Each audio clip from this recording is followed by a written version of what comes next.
Hello there you guys, welcome to one of my videos. So, Solskjaer versus Jurgen Klopp. Who will come out on top? Now I'm hopeful that Ole Gunnar Solskjaer can beat Jurgen Klopp.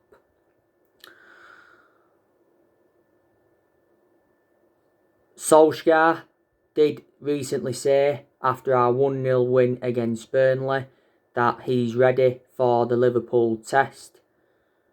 And he said our away trip to Anfield has come at the best time. He's spoken about Liverpool as Solskjaer, like I mentioned on the preview. He said Liverpool have been great for 3 years, and he said they have been the best team in the country for the past 18 months. But Solskjaer said that Manchester United are hungry.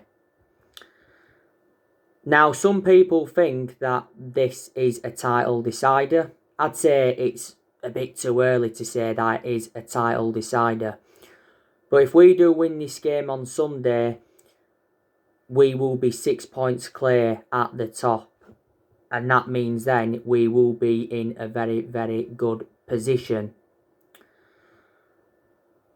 Don't forget, Ole Gunnar Solskjaer is the first Man United manager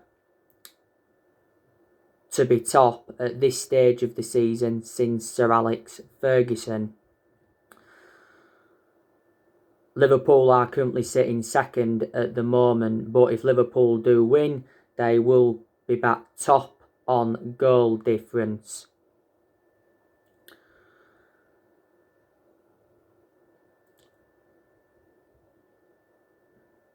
Now, Man United and Liverpool are the most successful clubs in England. I don't think, we've beaten Liverpool for like 3 years. Obviously, our last win at Anfield came back in 2016 when Wayne Rooney had scored that late goal and it was 1-0. We had a good win at Anfield back in 2015. We won 2-1. Juan Mata had scored twice in that game. We also won at Anfield back in 2012 2-1, and that's when Robin van Persie was playing for us.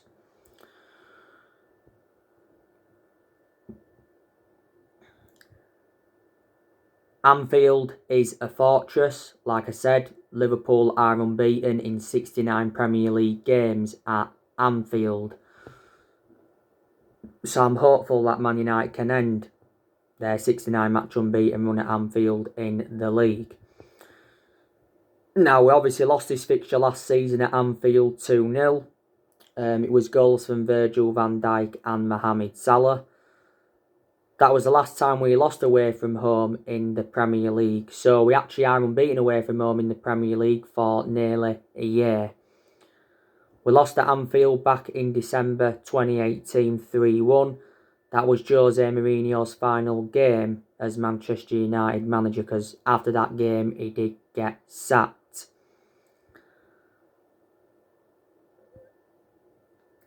We've had a few 0-0 draws with Liverpool in recent years as well. Don't forget, we do play them twice in a week. Because we've also got them in the FA Cup 4th round. That'll be played on the 23rd or the 24th of January. It is at Old Trafford, by the way. We've won the FA Cup 12 times. We're the second most successful club in FA Cup history. I think Liverpool have won the FA Cup around 7 or 8 times, but the last time they won the FA Cup, Liverpool, was back in 2006. Liverpool haven't got a good record at Old Trafford. I think they've only beaten us a couple of times at Old Trafford in the last, 10 or 11 years. I think their last win at Old Trafford in the Premier League was back in 2014 when they beat us 3-0. Obviously, they beat us at Old Trafford in the league back in 2009 4-1. They knocked us out of the Europa League as well, I think, back in 2016. I think we have got a chance of winning on Sunday. Obviously, Liverpool will be the favourites, but we have got some good players that can cause Liverpool problems. Now, obviously, Marcus Rashford, he's a very, very good player. He has really, really improved under the Ole Gunnar Solskjaer era. I just think we need to keep Marcus Rashford out wide because that's where he's more effective. But sometimes, we do play him centrally. Rashford has been a United player since the age of 7 and he's been in our senior squad since 2016. And since then, he has become an integral part of our team. Rashford's also enjoyed some poor games as well. He weren't that good against Burnley recently. So he can cause problems for Liverpool. Don't forget Liverpool have got a few centre-halves out with injury. Edison Cavani now, like I said on my starting 11 prediction, I think he will start if Anthony Martial's not available. Now, obviously, Anthony Martial sustained a hamstring problem in our 1-0 win against Burnley. But now it's saying that his injury is not as bad as we all first thought. I haven't really been impressed with Martial this season because he hasn't really been clinical enough in front of a goal. But there again, if Martial's available, we could put him out wide instead of up top. Martial was good last season. He scored 23 goals in 48 games and he was good in his debut season under Louis van Gaal. Martial's been at the club now for over 5 years and Solskjaer was the one that gave him that number 9 shirt. Like I said, revert back to what I said about Cavani. He's enjoyed a fantastic start to his Man United career. Obviously, Cavani played against Burnley recently. He did have his chance. He obviously got brought down by Brady in that game, and you can say Brady was lucky not to be sent off because he was on goal, was Edison Cavani. He did serve a 3-match ban because obviously Cavani had put a racist comment on social media last month. Solskjaer was talking about Cavani earlier on this season, saying that he's definitely a starter for Man United. And we're already looking to extend his contract. And Solskjaer revealed the first thing that Edison Cavani had asked him when he come to the club, and that's whether he could wear the number 7 shirt. We got Cavani on deadline day last summer. He signed a 1-year contract with Man United with an option of a 2nd year.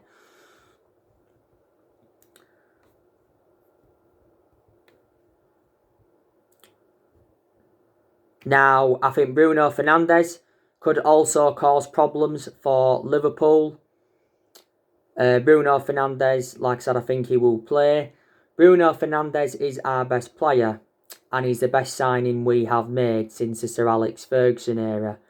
Bruno Fernandes has been at Man United now, is it a year? Or it's almost a year. But he has made a difference in the team. He won Player of the Month for December, but he's won that now quite a few times, reflecting on his good performances. In most of Bruno Fernandes' games, he's been very, very consistent. There's only been the odd couple of games where he has looked off the pace. He played against Burnley recently. He weren't poor, but he also weren't brilliant. He did have his chances in the game, but most of them were straightforward saves for Pope. But Bruno Fernandes is a player that scores goals. Okay, a lot of his goals have come from the penalty spot at Man United. He provides assists and he is very, very good at creating chances. And he's predominantly a number 10. Now, I think if Mason Greenwood starts, maybe he could cause some problems. Like I said, I think he will start. If he does, he'll probably start on that right-hand side. Mason Greenwood hasn't really played a lot though recently, and don't forget earlier on in the season, Mason Greenwood had personal issues. He was out with injury at one point, and he also had illness. This is his 2nd season in our senior squad. At the start of this season, we give Mason Greenwood that number 11 shirt. Holly's been defending him a lot though this season. I think Paul Pogba could also cause some problems. Like I said, I think Paul Pogba will start. Paul Pogba did say after our 1-0 win against Burnley that he's ready for the big moment against Liverpool. You know, where will we play Paul Pogba though? Will we put him as a holding midfielder? Or will we put him on that left-hand side, you know, in more of an advanced role? Some Man United fans think, you know, he may go in more of an advanced role. But, you know, Paul Pogba's a versatile player anyway. I've got to give Paul Pogba a lot of credit because I think he's been in a very, very good vein of form. Since he's come back from that ankle injury that he had earlier on in the season, he's done well. But he was recently out with injury, wasn't he? Paul Pogba played well against Burnley recently. He weren't great in the first half, but I thought in the second half he was, you know, superb. He ran the show. He was very influential. He passed the ball well, won some very, very good headers and scored a very good goal. It was a good volley, but you can say the goal was fortuitous as well because it came off Lowton. Now, Paul Pogba could still leave Manchester United in the summer. I said if he leaves, it will be this summer. You know, he won't leave in this January transfer window. Now, we've revealed our asking price for Paul Pogba. We want around, £75 million. There's been narratives coming out saying that PSG could get him in the summer. Mino Raiola, Pogba's agent, has been talking with PSG. Mauricio Pochettino at PSG has reportedly identified Paul Pogba as his number one priority target. He's had a long-running transfer saga. You know, Paul Pogba's been relentlessly linked with a return to Juventus. And swap deals have been high on the agenda. You know, it said that Juventus were willing to offer us Aaron Ramsey as part of a deal for Pogba. We rejected it. They also offered us Douglas Costa as part of a deal for Paul Pogba. We also rejected that, but he did mention that we are interested in an exchange deal for Paul Pogba. Probably want a world-class player in exchange. But Pogba enjoyed 4 good years with Juventus. You know, he's been relentlessly linked with a move to Real Madrid, and Barcelona and Inter Milan have been in for him before. Now, Paul Pogba has been at Man United now, is it over 5 years? Or it's 4.5 years since he rejoined. You know, he's our most expensive signing at the moment because we paid £89 million for him. He's won 3 trophies at the club so far, and that was the Europa League, the League Cup and the Community Shield. And he's made over 100 appearances for Man United in all competitions. Don't forget we had Paul Pogba when he was a lot younger under the Sir Alex Ferguson era, but we had to let him go due to limited appearances.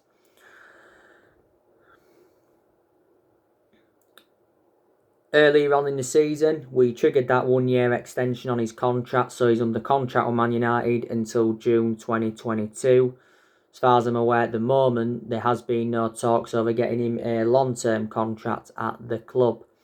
But it did recently say that Woodward was preparing to enter contract talks with Paul Pogba and his agent Mino Raiola. Earlier on in the season, Solskjaer said that we can convince Paul Pogba to stay at the club if the club win trophies.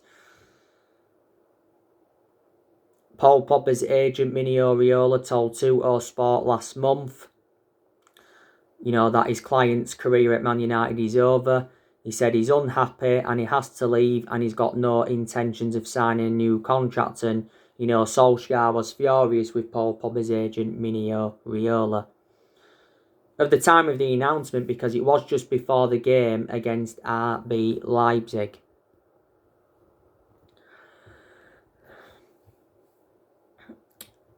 Now, I think maybe Luke Shaw on Sunday could cause some problems on that left-hand side for Liverpool, because when Luke Shaw's playing well, he shows good attacking intent, he gets into good positions, you know, he gets good crosses into the box, and Luke Shaw I think will start on Sunday. He's just recently come back from injury. My only element of concern about Luke Shaw is that he is injury prone. Luke Shaw got a yellow card against Burnley because obviously he brought down Goodmanson. You can say he was lucky not to be given a red card. Luke Shaw's had a pretty good career at Man United apart from the injuries. We got him for like £30 million from Southampton back in 2014. I think Wan-Bissaka can possibly keep Liverpool at bay, because Wan-Bissaka, he's very, very good defensively. You know, he can make good interceptions as well. Just my concern about Wan-Bissaka is his lack of attacking intent and his distribution. And he will certainly start on Sunday. You know, this is Wan-Bissaka's second season at Man United. I think also too, Eric Bailly can frustrate Liverpool, because since Bailly started playing again, he has done very, very well. He showed that ability to play out from the back. He's been quite effective in the air. Defensively, he's been good. He's made very, very good blocks and interceptions. Bailly played well against Burnley recently. Made a couple of good blocks, didn't he? And I certainly prefer him over Lindelof. You know, my only element of concern about Bailly is that he is injury prone, because he just recently come back from a neck injury. Bailly's been at Man United now for over 4 years.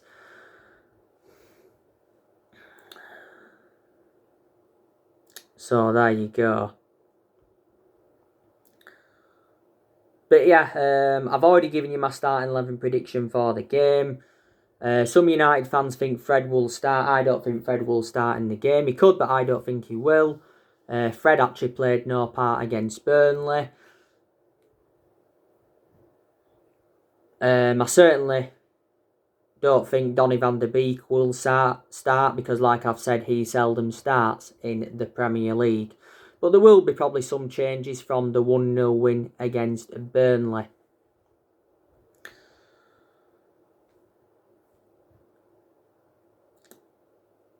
And as for Liverpool, they are winless in their last 3 Premier League games. So they know, from their perspective, how imperative it is to win this game. Liverpool did win their last game though against Aston Villa 4-1 in the FA Cup third round. But like I've already said to you, you know, Jurgen Klopp is regarded as one of the best managers in the world at this present time. Jurgen Klopp has been Liverpool manager now for almost 6 years. He's won 4 trophies at Liverpool so far. You know, 3 of the trophies he won were last season. Obviously, last season he won the Premier League. That was Liverpool's first Premier League title in 30 years. Liverpool have obviously won 19 titles overall. 1 behind us now because we're on 20. They won the FIFA Club World Cup. And he also won the Super Cup. And the season before, he won the Champions League. Liverpool have won the Champions League 6 times.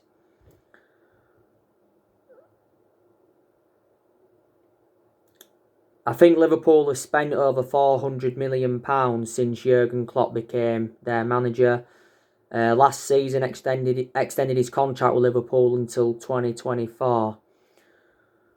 And Liverpool is the 3rd club in his managerial career. Obviously, before he was at Liverpool, he was at Dortmund. He won a few trophies with them. And before he was at Dortmund, he was at Mainz 05. And his record was absolutely disastrous at Mainz 05. But, you know, Jurgen Klopp, after his first 29 games at Liverpool, he was poor. And maybe no one thought he'd have emulated into a good manager, because like I've just said, his record after his first 29 games was absolutely disastrous. But like I've said, it takes some managers time to settle in.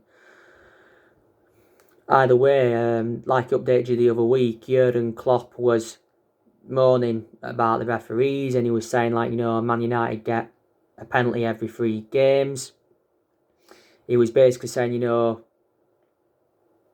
we've had more penalties in like 2 years than Liverpool have had in the 5.5 years he's been there.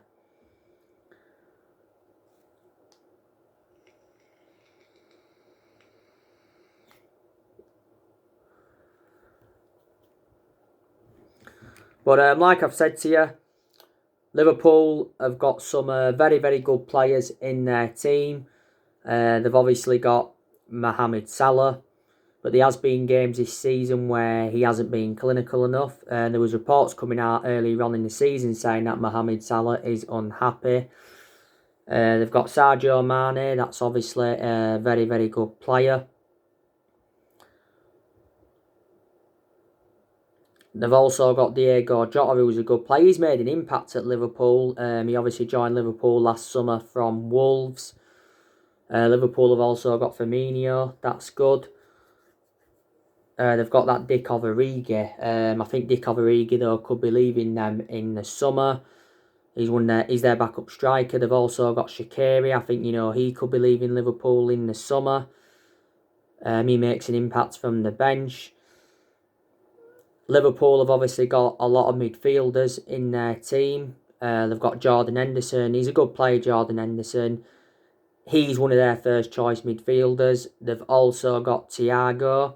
Sustained a couple of injuries at Liverpool. Obviously, Liverpool got him last summer from Bayern Munich. They've also got Jorginho Wijnaldum. I think he's one of their first choice midfielders, is he? I think he could be leaving Liverpool in the summer, though. He's been linked with a move to Barcelona. I heard that he rejected a contract extension, Wijnaldum. Liverpool have also got Fabinho, who I do like as well. Predominantly a holding midfielder, but, he can also play as a centre-half. Liverpool have also got Oxlade-Chamberlain. Yeah, he's sustained quite a few bad injuries at Liverpool. They've also got Naby Keita. A lot of Liverpool fans think he were a waste of money. He's out with injury at the moment. He wouldn't have played anyway on Sunday. They've also got James Milner of Liverpool. He might be leaving at the end of the season. If he does leave, will he retire or will he go to another club before he retires, James Milner? Liverpool have also got that Curtis Jones. He's a young player. So yeah, a lot of midfielders in their team. They've got two fantastic fullbacks in Trent Alexander-Arnold and Andrew Robertson. Don't forget they've got that Tsikmas. They got him last summer, Tsikmas. He's out with injury. Liverpool have obviously got Virgil van Dijk. He's out with injury. I think he's out for the rest of the season. Certainly not going to be available for Sunday. Virgil van Dijk is the best centre-half in the world. Liverpool have also got Joe Gomez out with injury. He's one of their first choice centre-halves. Matip is also out with injury. But I heard that he could be available for Sunday. And Liverpool have also got a very, very good goalkeeper in Allinson. They let quite a few players go last year, should I say. They let Nathaniel Klein go. They let Dejan Lovren go. They let Adam Lallana go. They let Harry Wilson go out on loan. They let Hoover go. And they let Trivella go. But I do have an idea of how Liverpool could line up on Sunday. Like I said, I've got an idea of how we're going to line up. Like I've already given you my start 11 prediction, but got an idea how they're going to line up. Obviously they're going to put Allington in goal. Trent Alexander-Arnold and Robertson will be the two full-backs. Trent Alexander-Arnold at right back and Robertson at left back. And if Matip is fit, he'll start and he'll be alongside probably Phillips. He may be alongside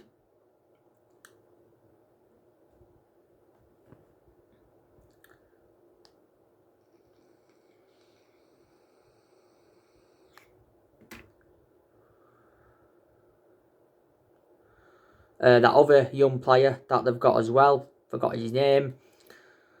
Or he may be even alongside Fabinho. But it all depends anyway. Probably their midfield is going to be Jordan Henderson, Wijnaldum and Thiago. Then their front three is going to be Salah, Firmino and Mane.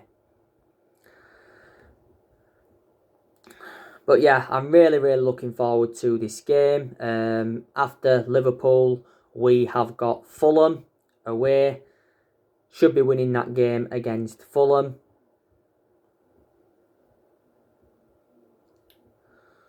Like I said, after Fulham, it's Liverpool in the FA Cup 4th round.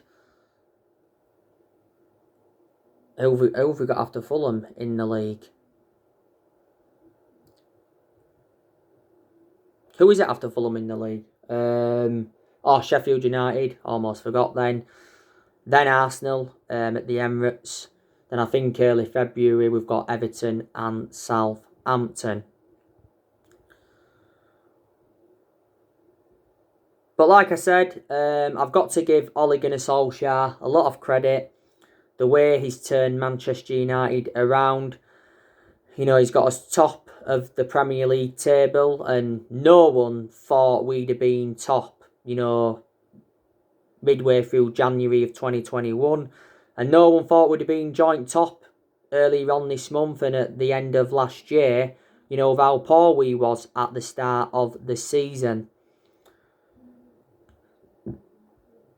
You know, Solskjaer deserves credit because he got us to the EFL Cup semi-final this season.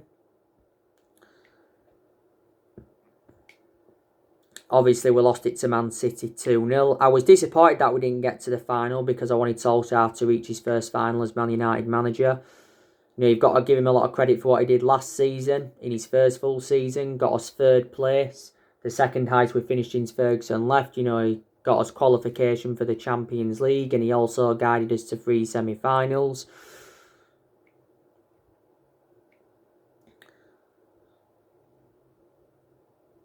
Like I've said, we have been reluctant to back Ole Gunnar Solskjaer in the transfer windows he has enjoyed so far, but I still think he has made good signings. You know, he has spent over £200 million at the club.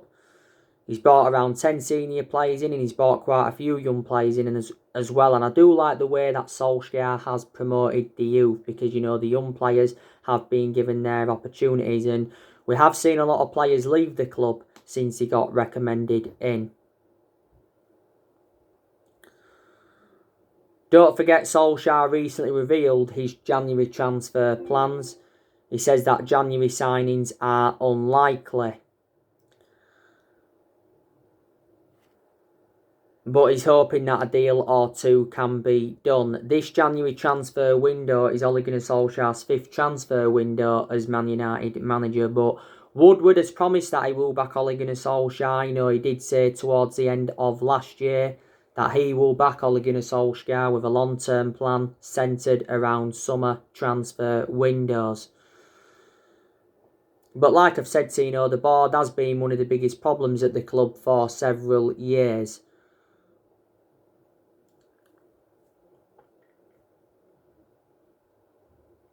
Because obviously they haven't backed any of the managers that we've had since Ferguson left. And obviously our recruitment policy has been very, very poor. You know, Woodward's been at the club since 2012 and the Glazers have been at the football club since 2005. But like I say, there has been a lot of players on our agenda.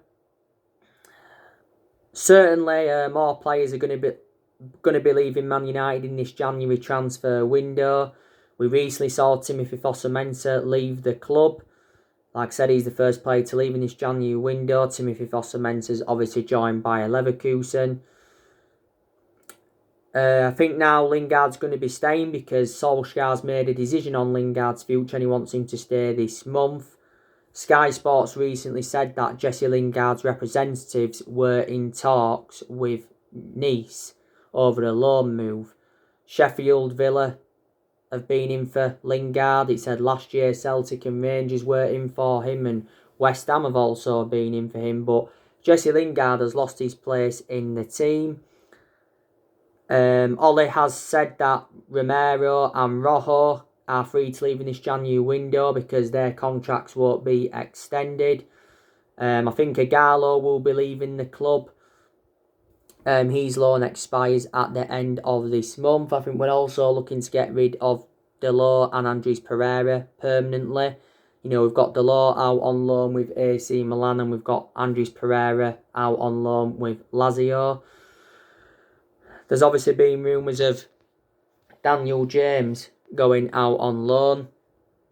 And there's also been rumours of Brandon Williams going out on loan. But it said the other week that Solskjaer held talks with 6 players that he wants to get rid of. And we're going to see more players leave Man United in the summer. But like I say, you know, in regards to Solskjaer, you know, he's learned quite a bit now at Man United. There's probably still a few things he's got to learn on the job. But he's gained some managerial experience. You know, Solskjaer's been Man United manager now for just over 2 years. We appointed him in December 2018, and he's been permanent Man United manager since March 2019, hasn't he? So let's see what happens on Sunday. On my next video, I'll be giving you an update on some more transfer news. So anyway, guys, that's everything's updated tonight. Drop your comments, likes below on the channel. If you do, consider subscribe as always, and take care. God bless, and I'll see you all again very, very soon.